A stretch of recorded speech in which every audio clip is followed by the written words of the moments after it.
ایک گاؤں میں ایک گائے رہا کرتی تھی۔ وہ نہایت ہی اچھے مزاج کی تھی، دیگر حیوانات کے ساتھ کبھی جھگڑا نہیں کرتی تھی، ہمیشہ ایمانداری کے ساتھ رہا کرتی تھی۔ ایک دن وہ تنہا چارہ چر رہی تھی، تبھی اچانک ایک خطرناک شیر کی نظر اس گائے پر پڑی۔ موٹی تازی گائے کو دیکھ کر شیر کے منہ میں پانی آ گیا۔ شیر کافی بھوکا بھی تھا، ایک دم سے گائے پر حملہ کرنے کے لیے آگے بڑھا۔ شیر کا پنجہ اپنی جانب بڑھتا دیکھ کر گائے نے شیر سے کہا، بادشاہ سلامت، کچھ دیر رک جائیے اور میری باتیں اطمینان اور صبر کے ساتھ سنیے۔ گھر کے پاس میرا چھوٹا بچڑا ہے، اسے پیدا ہوئے 2 ہفتے بھی نہیں گزرے، وہ ابھی گھاس چرنا بھی نہیں جانتا، وہ نہایت ہی معصوم ہے۔ میں چارے کے لیے جب بھی نکلتی ہوں وہ میرے واپس آنے کا بے صبری سے انتظار کرتا ہے۔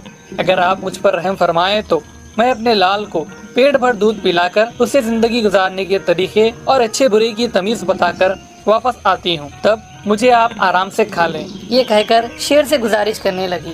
گائے کی باتیں سن کر شیر زور سے ہنسنے لگا۔ واہ، کیا افسانے سنا رہی ہو!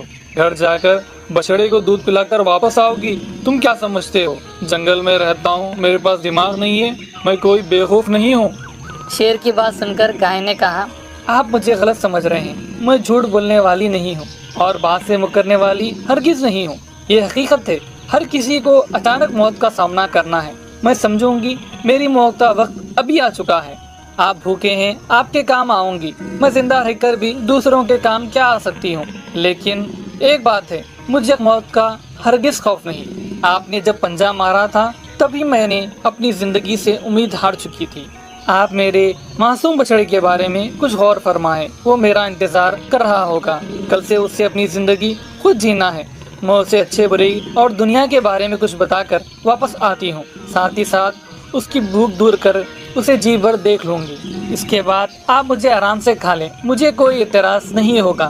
یہ ساری باتیں گائے نے پوری ایمانداری کے ساتھ شیر کے سامنے رکھی۔ شیر کہنے لگا، انسانوں میں گھومنے پھرنے والی جانور ہو تم، تمہاری باتوں پر کیسے یقین کروں؟ لیکن پھر بھی ٹھیک ہے، تم نے میرے سامنے گزارش کی ہے تو میں تمہیں ایک موقع دیتا ہوں۔ گاؤں میں رہنے والے تم جیسے جانوروں میں کتنی سچائی اور ایمانداری ہوتی ہے یہ میں بھی دیکھوں گا۔ چلو جاؤ اور جا کر واپس آؤ۔ گائے جلدی جلدی گھر واپس گئی۔ بچڑے کو پیٹ بھر دودھ پلا کر اس کے جسم کو محبت بھری نگاہوں سے چومنے لگی اور درد بھری آنکھوں سے گائے نے بچڑے سے کہا، میرے پیارے، اچھی زندگی گزارنا، سب سے محبت اور پیار سے پیش آنا اور ساتھیوں سے دوستی رکھنا، اپنی بات پر قائم رکھنا اور کسی بھی صورت میں جھوٹ ہرگز مت بولنا، اچھے برتاؤ سے نیک کماؤ۔ یہ سب نصیحت کرنے کے بعد دل پر پتھر لیے جنگل کی جانب بڑھنے لگی۔ شیر بے صبری سے گائے کا انتظار کر رہا تھا۔ گائے کو واپس اپنی جانب آتا دیکھ شیر تعجب سے حیرت میں پڑ گیا۔ واہ، کیا بات ہے! یہ گائے کتنی ایماندار ہے! معاہدے کے مطابق میری بھوک مٹانے کے لیے واپس آ رہی ہے۔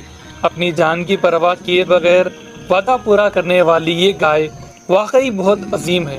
ایسی ایماندار گائے کو ماروں گا تو مجھے یقیناً گناہ ہوگا۔ یہ ذہن میں سوچنے لگا۔ گائے قریب آتے ہی شیر نے کہا، اے عظمت والی گائے، تم کتنی ایماندار ہو!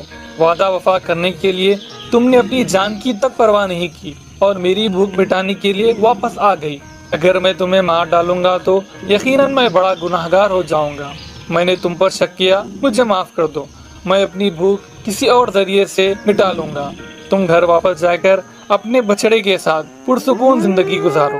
یہ سن کر گائے خوشی خوشی اپنے گھر واپس آ گئی اور اپنے بچڑے کے ساتھ رہنے لگی۔ اس کہانی کا سبق جان گئے نا؟